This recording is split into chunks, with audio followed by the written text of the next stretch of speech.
times incorrectly. Okay? So here we go. Well, this shit's on instant. Here we go. Okay, it was a 108. A 97.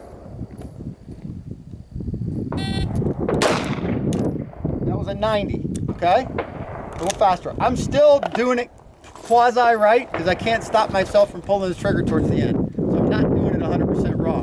So let me do it again. I'm going to try to prove the point.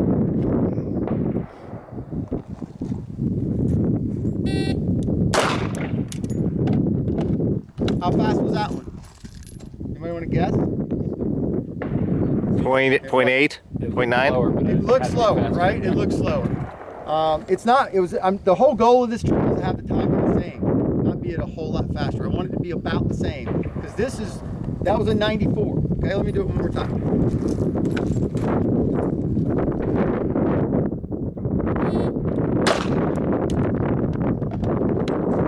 Another 91. Point is, this is not what makes me fast. Okay, this is what makes me fast. Meaning that if I'm not ready to pull the trigger when I get to the end, all that doesn't matter. I have to be ready to break the shot when I get to the end of the presentation. So when you're shooting a traditional double action gun, you get to start pulling that trigger much sooner. You guys tracking on what I'm talking about? Yeah. The other thing that I feel like it does for me, if I'm in close, I find it a huge advantage. Okay, or I'll use competition as an example.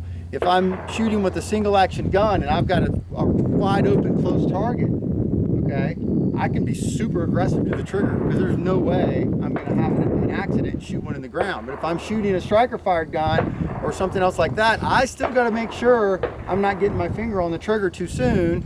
All right, all you got to do is look on YouTube and we'll look at all the guys shooting IPSC that cranked one off in the ground or cranked one into a prop or something like that. You get it to the trigger a little too soon with a striker fired or a single action gun like a 1911, and you break a shot early. Okay, you don't see pictures of guys doing that with tank folios or CZs or Berettas or other guys or videos like that because it's almost impossible to do. Okay, but you can be super aggressive to that trigger pull, and then once I've got that first trigger pull done, okay, which is not hard to do because I'm doing this, I'm aiming the gun as I present the gun and pulling the trigger as I present the gun, then I've got a nice clean crisp trigger single action trigger pull for everything else after that. Does that make sense? Are you searching